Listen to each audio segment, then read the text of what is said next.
Recce one नाबू हमारा नाम है विनोद लाल फैंटम रेडियो फीजी 2 हम लोग बहुत लाइक करता हुआ ये सुनता है रेडियो फीजी 2 देश की धड़कन. In this bulletin, SODELPA gives notice of special general meeting. Legal action weighed against poultry farm. And bad weather delays roadworks. From the studios of FBC Suva, Ateda Lendua. The Social Democratic Liberal Party has issued a 21-day notice to its members of its special general meeting scheduled to be held on the 25th of this month. SODELPA General Secretary Emilendu Tuturanga says the party was aware it could not meet the requirement under its constitution to hold its AGM by no later than June 30th. Tuturanga says she is in consultation with the party executives, the management and members, as well as seeking advice from the Office of the Registrar of Political Parties in this regard. However, according to a letter from the Registrar of Political Parties, SODELPA is now in a constitutional crisis and the Registrar is advising the party to resolve the matter. Meanwhile, the SODELPA Management Board has extended the casual appointments of its president and 2 vice presidents, despite the Fijian Elections Office earlier stating that the appointments lapsed on June 30th. The Environment Ministry is exploring legal options against a poultry farm for dumping wet chicken waste in Nabua on the Queen's Highway. Permanent Secretary Joshua Wycliffe says a prohibition notice was given to the company to stop irresponsible dumping. The poultry farm was also ordered to restore and rehabilitate the area where they had been dumping waste chicken. However, Wycliffe says this was not done and their department is now considering legal options. The penalties are huge. It can be anything up to $1 million. And the Environment Management Act talks about 5 times that if it's a corporate body. So we've got plenty of penalty options. Of course, you know, there are also things like first-time offense, second-time offense and all that. The Fiji Roads Authority says delays in roadworks in Suva is because of the unfavorable weather over the past few months. Chief Executive Jonathan Moore says despite the weather, rehabilitation is progressing well on sections of Princess Road, Ratu Sukuna Road and Fletcher Road, as well as in the Nambua commercial area and on Kasanji Street and the Nambua Bypass Road. Moore says the authority normally carries out repairs between October and June, and they plan to complete all road rehabilitation this year by early next month. So we're focusing on maximising our output on rehabilitations from June onwards. Unfortunately this year, June was a wetter June than normal, so it did affect us slightly and it's pushed our work back by a week or 2. The Fiji National Provident Fund has disbursed its second fortnightly payment for Phase 2 of the COVID-19 withdrawal scheme. 21,238 members received $4.7 million yesterday, of which $2.6 million was the government top-up portion. Of these members, 5,318 are receiving their first installment of $220. Chief Executive Chao Chikoroi says the number of applications received so far is lower than expected. Koroi says this may be attributed to a few factors, such as members returning to work, some may be in remote areas with no contact, or some have found other means of income. He adds the fund believes some members may be more conscious of the importance of not withdrawing their retirement savings. Approximately 650 members' applications are still pending a decision with their employers and have missed the deadline for Cycle 2. The third payment cycle will be on July 21st, and the deadline for new applications is July 17th.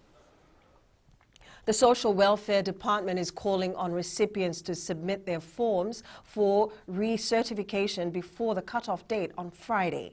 In a bid to identify fraudulent recipients, the department is cleaning up the process in its system.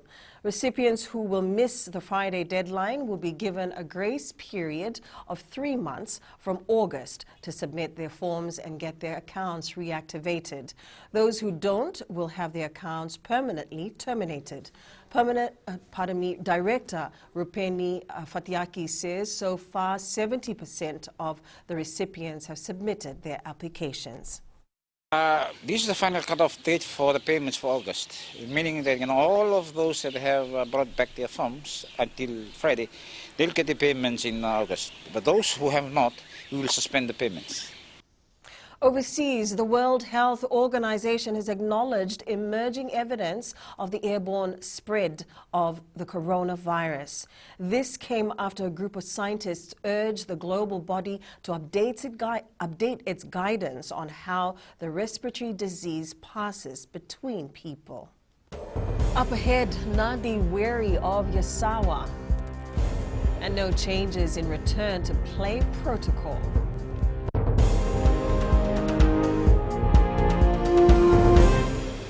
Bull FM number 2 en seri.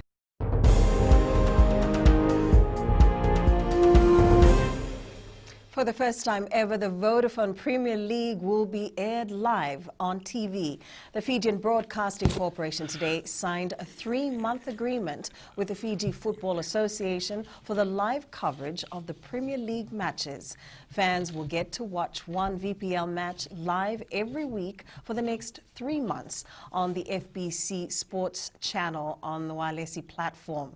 FBC Chief Executive Riaz Saint Kayum says the agreement is timely, with people relying more on mainstream media. There's been a general lack of sports and live sports on television, and the fact that the FBC has managed to, under very trying and extreme circumstances, to show live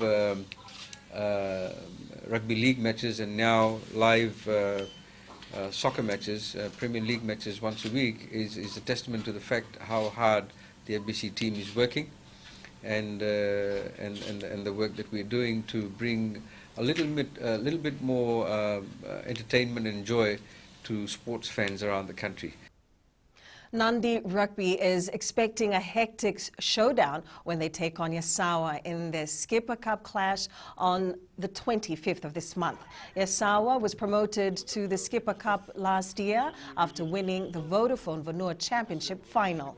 Wary of what Yasawa can bring to the table, Nandi treasurer Jeff Tamata says they will have to sharpen up on fitness and ensure players are physically and mentally ready. Yasawa is a very good team. They are the champion from the Vanua competition last year, and they've got the national reps to been released to play for them this year. Sporting events will go on as scheduled by some organizations. The Fiji National Sports Commission has given its assurance that all accredited sports can host competition given they follow the pandemic directives from the government. Chair Peter Maisie says all sporting federations will need to follow the requirements set in place. The indications from the Ministry of Health already are that there will be no changes, and we are reminding our sporting bodies that while they're doing their training and everything, and that they can only have a maximum of 100 people. Chelsea further strengthened its position in the Premier League's top 4 with a 3-2 victory over Crystal Palace in an entertaining encounter this morning. In other Premier League games today, Arsenal drew 1-1 with Leicester and Watford beat Norwich 2-1.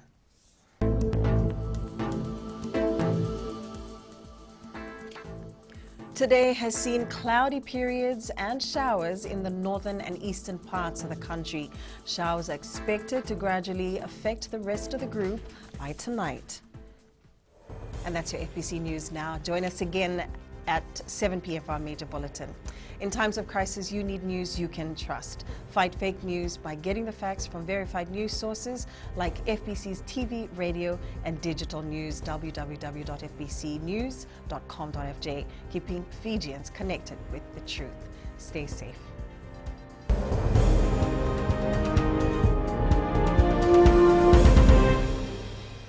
Hi, my name is Prashant. I live in Suva.